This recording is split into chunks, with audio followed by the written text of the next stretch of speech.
If anyone deserves to be called a rising star, it's newsreader Carmen Reddy, because not only is her career on the up and up, but she also knows how to lift your spirits early in the morning, as I discovered. The Auckland Park car park was filling up by the time Zakky arrived, but Carmen Reddy was well into her working day. Carmen Reddy stands by with your news, everything you need to know. Morning for 5 News, I'm Carmen Reddy. The Parliamentary Ad Hoc Committee on Nkanda will meet again this morning.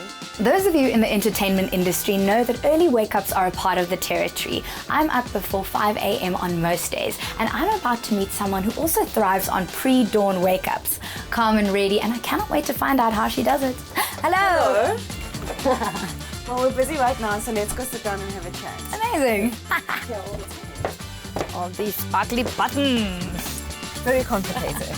Tell me, how do you manage the early mornings? They are very early. We're up before anyone else is up at about 3:45 a.m. in the morning every morning. And then we start at 5 and we go until 8, and it's just amazing. It's such a lot of fun. It's worth the early mornings. Let's rewind 20 years. Tell us about Carmen Reddy 20 years ago. Well, not much has changed. I'm still a spoiled little girl, only child, so yeah. Loved all the girly things, loved the shopping, the baking, the cooking. And what's great is that I've always wanted to know, even then, that I wanted to do broadcasting, and I've always wanted to do this, and it's great that I get to do this. How did you become interested in broadcasting, and how did you break into the industry? Well, I started studying journalism at University of Pretoria, and that's when I really wanted to do radio. So I started with campus radio, Tuks FM, and the rest, I guess, is history. Sent out demos from there years later to commercial stations, and here we are today. Tell us a little bit about how your career has unfolded. It's been just one really amazing job after the other. I mean, after campus, then I did commercial radio, and I became like a proper actual newsreader and learned how to do it and learned how to write, and that's been fantastic. And then I started doing TV after that. So then I learned a lot about sport because I anchor TV sport, and I got a gig at 5, and then it just kind of came together perfectly. Carmen, what got you interested in sports reporting? I love sport, I love watching it, and I love going to live matches and live games. And because I love TV, I mean, what better combination is to do television sports? It's great, and I love that I get to do it as a female and get taken seriously for it. I know that you have very busy days, so I thought that I would brighten up your day with a little surprise. Oh, I can't wait. Let's go.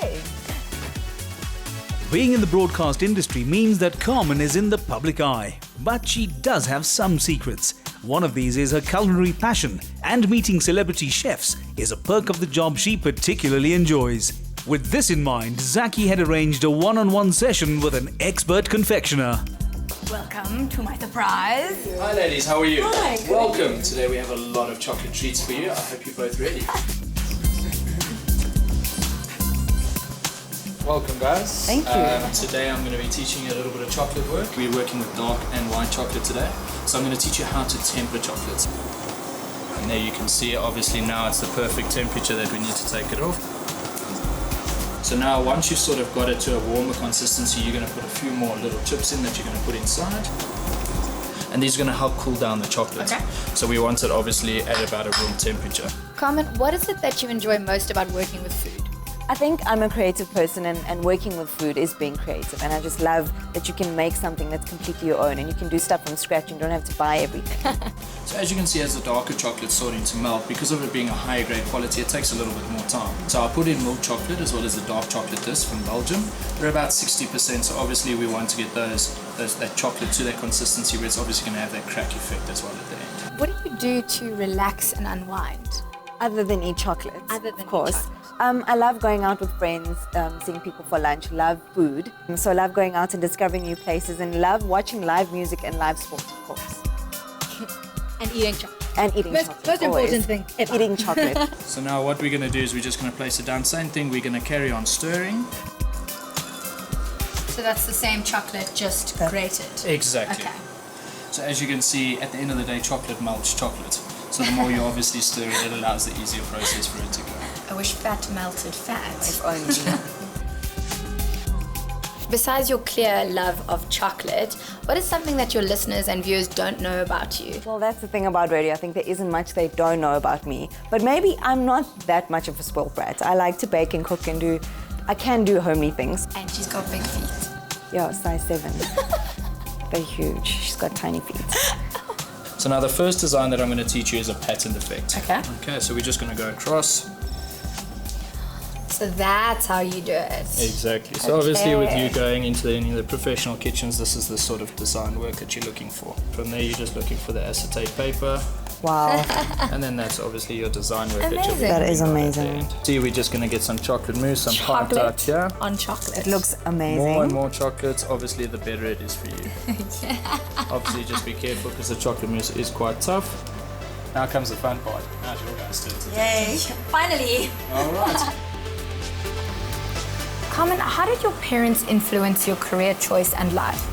I think, for one, they were very supportive, which is amazing, which is not always the case with Indian parents. They want you to become accountants and doctors, and this is completely different. So I think they've always been so supportive, and they've always encouraged me to go and get new work and do different kinds of media as well. They've been amazing. How did you make the move from radio to television? Well, I think for a lot of people, it's a natural move almost. It's a lot of fun and it's similar. So I got called by my sports editor and did a screen test, and I guess the rest is history. It was a lot of fun and I loved it. Was it tough holding down a job at a radio station and studying at the same time? It was extremely tough, but I think because you're always forced to work really hard in this industry, I think it's a great training ground, because then you learn exactly what it's like. It's so hard to do this industry. It's a lot of hard work and people don't see that. They see the glitz and the glam and they think it's a lot of fun. And what have been some of your highlights so far? Getting my TV gig, becoming a sports anchor, and then also just working at 5. You know, it's something you always listen to as a young child.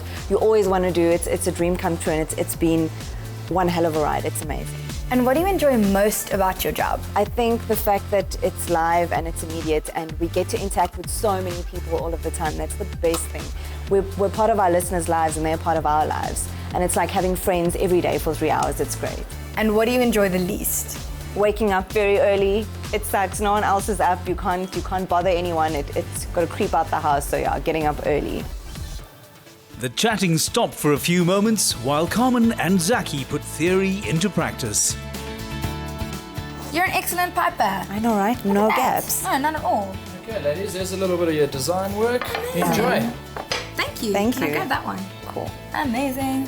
What got you into cooking and baking in the first place? Well, I started baking with my mom and my gran at a really young age. I think I enjoyed eating cake so much, so I had to learn. I hear you have a very big soft spot for children and children's charities. Can you tell us a little bit about this? I do. There aren't many kids in my family. Everyone's kind of old, so love kids. And every year for my birthday, I try and do a little party at a children's home. Every year a different one, but I think it's great to give back. And a question I absolutely love asking, what are your plans for the future and how do you see your career unfolding? Well, I'd like to do different kinds of TV and maybe do entertainment television, which would be different and a lot of fun. And then also I want to work for an international news network, whether it's here or overseas, but at some point that would be amazing. Thank you so much for playing with us and for making everything chocolate with us. Every morning, Carmen Reddy has to be up and running before any of us have even crawled out of bed. In my books, that makes her a machine, but she's no cyborg because she has a very big heart. Maybe it has something to do with chocolate.